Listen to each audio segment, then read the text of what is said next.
I shall not seek, and I will not accept the nomination of my party for another term as your president.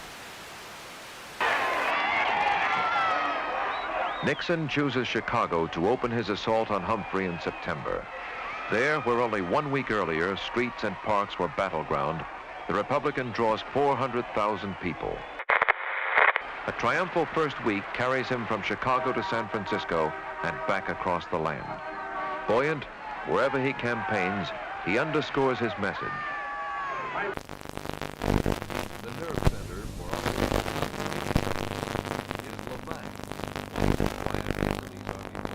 it's been transformed by radio antennas, bunkers, and barbed wire into the joint U.S.-Vietnamese command post.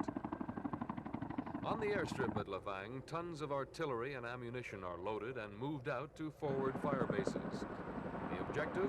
To hit the enemy anywhere between Da Nang and the DMZ and west into Laos again if necessary. The Marines and airborne advanced into the communist line.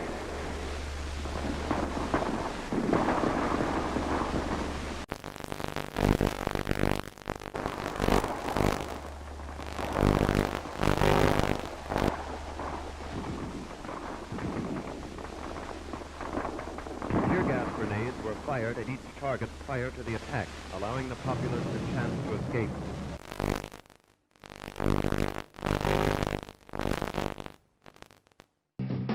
American youth today has its fringes, but that's part of the greatness of our country. I have great faith in American youth. The youth of today can change the world, and if they understand that, I think that we're going to go forward to a great age, not just for Americans, but for peace and progress for all the people in the world.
This game depends, however, on his unwritten alliance with Reagan.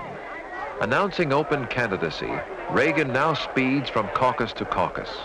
If Reagan can persuade his Southern friends to break their prior pledges to Nixon, the convention will come apart.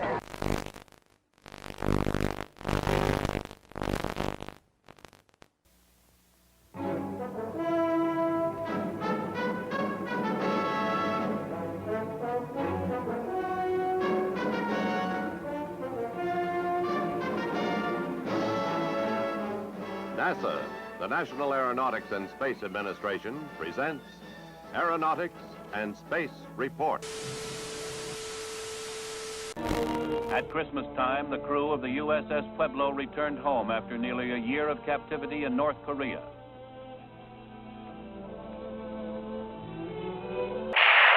Hooker and his crew were met by relatives in San Diego. After a tearful reunion, the men unfolded a tale of torture at the hands of the communists bent on extracting confessions. Weeks of probing lay ahead, but for the Pueblo crew, it was a time for rejoicing and sorrow. Grief for the one shipmate. Astronauts Neil A. Armstrong, Edwin E. Aldrin, and Michael Collins, the three men who will make the next and most historic round trip to the moon.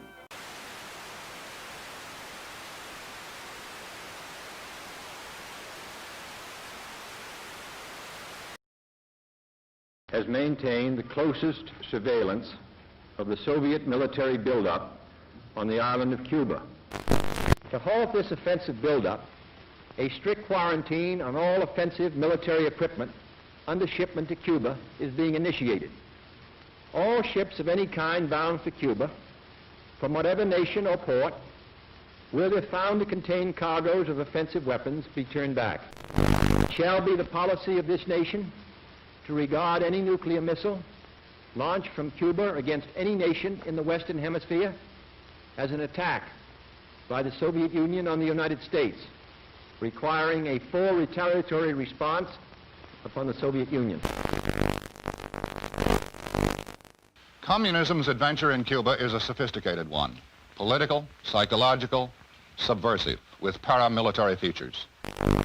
Can a democratic society, wherein the right to know and the value of knowing are basic, can a democratic society wage successful political, psychological, subversive warfare against communism?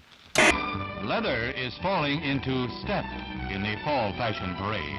Finished in an explosion of rainbow colors, leather has been styled into smocks and sheath-top skirts like this eye-stopping pair.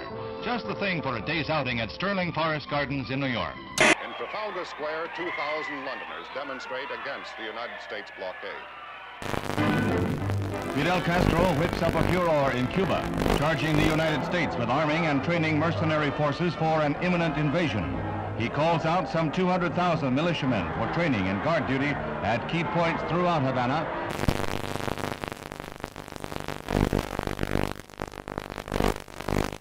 Khrushchev happily receives a gift of the Cuban flag as he lines up with a solid endorsement for the home-brewed anti-Americanism of Fidel Castro, the Soviet sole Western Hemisphere ally.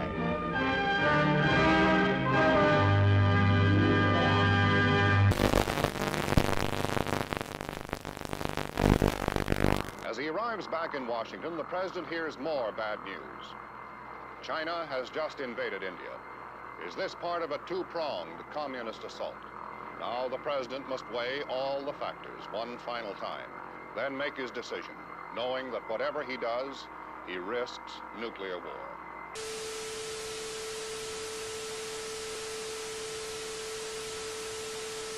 Meanwhile, the United States continues to reinforce its Cuban base at Guantanamo Bay, the naval depot that Castro wants the U.S. to give up.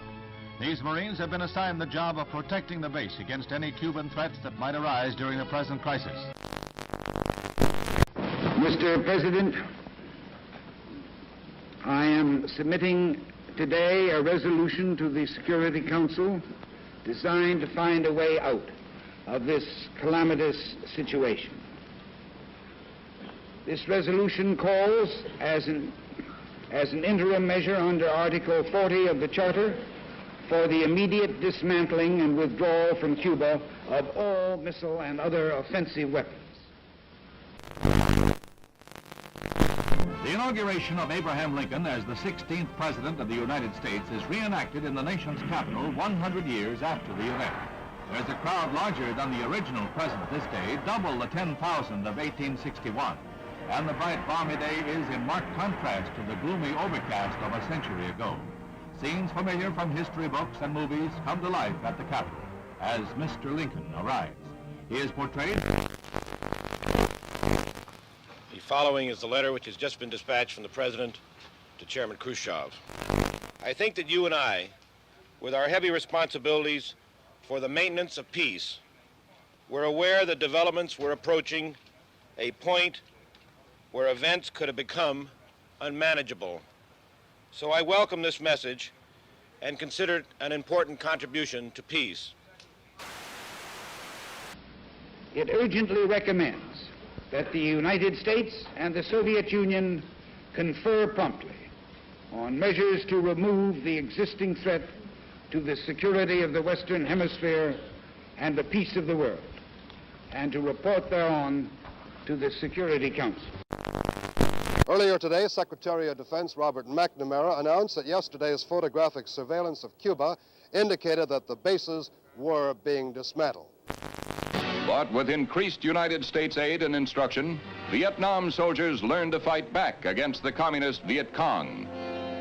Helicopters become a crucial weapon against guerrillas who strike, then disappear will-o'-the-wisp in marshes.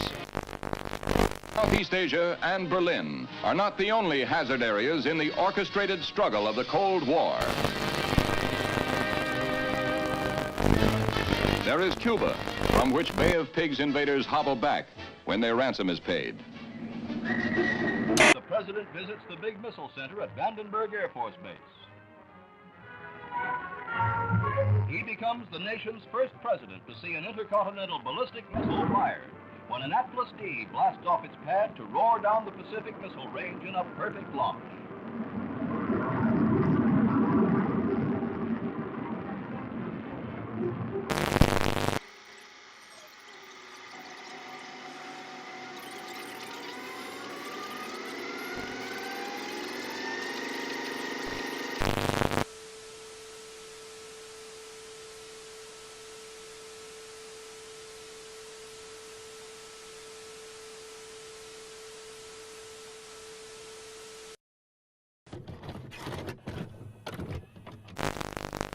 The French army has seized Algeria in its... For it seems now more certain than ever that the bloody experience of Vietnam is to end in a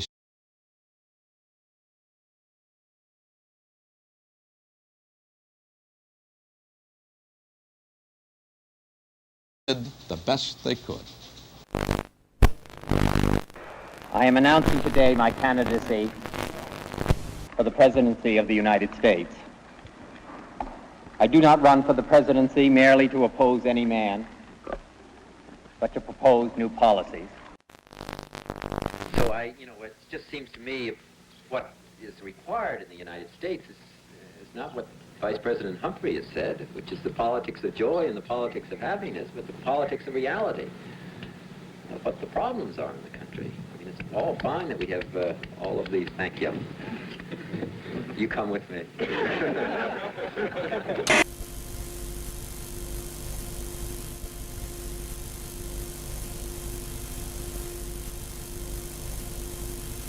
January 1968, the Tet Offensive. Suddenly, the enemy finds new strength to strike, denying all American tales of progress. Vietnam is racked by battle. Saigon is scorched. United States bombers continued their raids against the North. Our military called the attacks necessary, but Hanoi said that no peace talks could begin until the bombing stopped. In Morocco's capital city of Rabat, crowds estimated at over 1 million jammed the route of the funeral procession of King Mohammed V. His son and heir, King Hassan, and Tunisian President Bourguiba helped carry the bier.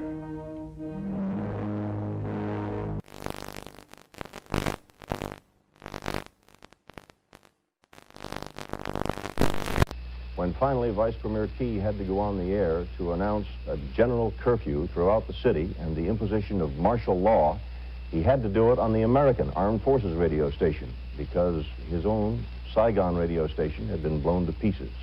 Tonight I have ordered our aircraft and our naval vessels to make no attacks on North Vietnam, except in the area north of the demilitarized zone where the continuing enemy buildup directly threatens Allied forward position. The North Vietnamese would talk. Gabriel Harriman. With Marshal... But now, in March, his generals report they need 200,000 more men in Vietnam. These troops he sends to war are fellow citizens. Their warm and precious lives pledged to a cause that many of their countrymen wish to yield. Courage to persist is of the essence of a leader. Courage to stop sometimes takes greater will. For the 8th day in a row, fighting continues here in the Cholan district. Now, since the communist offensive, almost every city and town in South Vietnam is cut off from the others.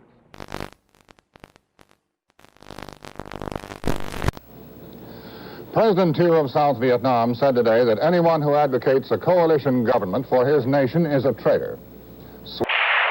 That it will give North Vietnam a total of $45 million in aid and long-term credits.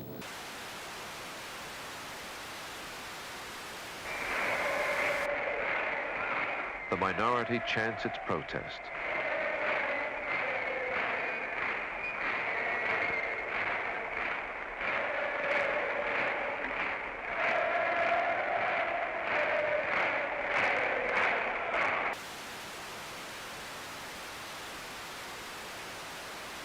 I say that when respect for the United States has fallen all over the world, but when it has fallen so low that a fourth-rate military power will hijack an American naval vessel in international waters, then it's time for new leadership for the American people at home, and we should provide it. 10, 9, we have ignition sequence start. The engines are armed. 4, 3, 2, 1, 0.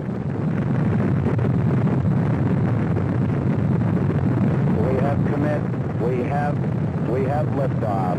Liftoff at 7:51 a.m. Eastern Standard Time. We have cleared the top. Tower clear, 13 seconds. Apollo 8, Houston. Apollo 8, Houston. Apollo 8, Houston. Apollo 8, Houston. Apollo 8, over. Hello, Apollo 8. Loud and clear. Roger. Please be informed there is a Santa Claus. That's affirmative. You're the best ones to know.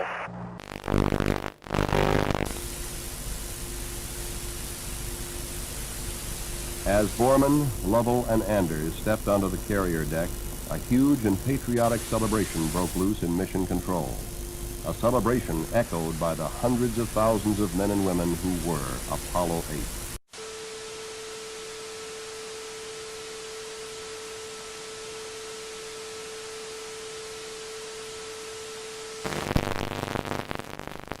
Step on the moon. What do you think of it? I can't believe in how short, just 8 years, how long we just made us. We beat the Russians and everything. I can't believe it, that it just happened. And we can see it in our lifetime. And how much we'll probably see, without my whole lifetime, more.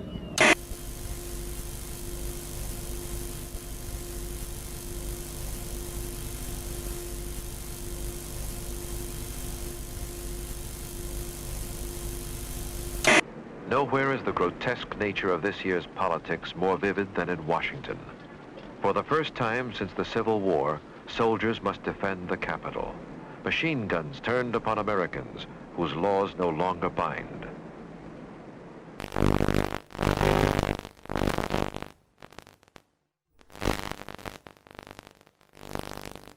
Люди прочитают в газетах, услышат по радио, как космический корабль пилотирует разгонивший советского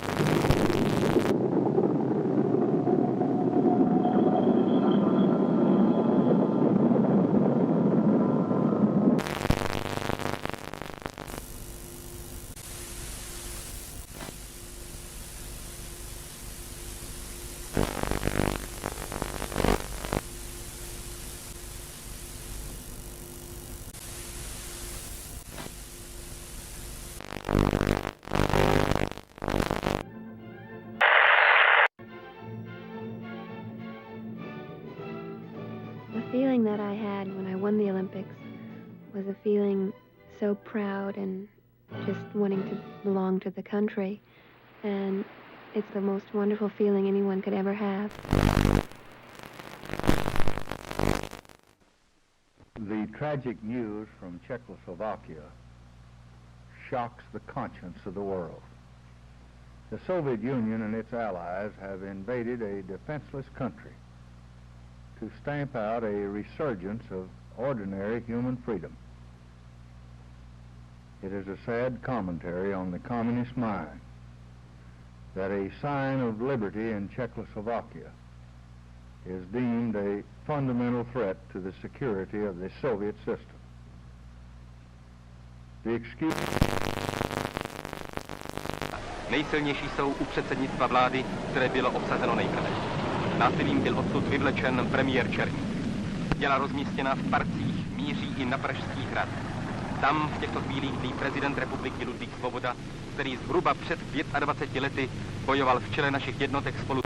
I když už po 2. hodině noční, například ředitele spojů Hoffmana, byly vypnuty vysílače. Později se však statečným spojařům podařilo spojení znovu navázat a rozhlas mohl vysílat dál zprávy o napadení Československa. I shall not seek, and I will not accept the nomination of my party for another term as your president. Nixon chooses Chicago to open his assault on Humphrey in September. There, where only 1 week earlier streets and parks were battleground, the Republican draws 400,000 people. A triumphal first week carries him from Chicago to San Francisco and back across the land. Buoyant, wherever he campaigns, he underscores his message. The nerve center for is Lavang. It's been transformed by radio antennas, bunkers, and barbed wire into the joint U.S.-Vietnamese command post. On the airstrip at Lavang, tons of artillery and ammunition are loaded and moved out to forward fire bases. The objective?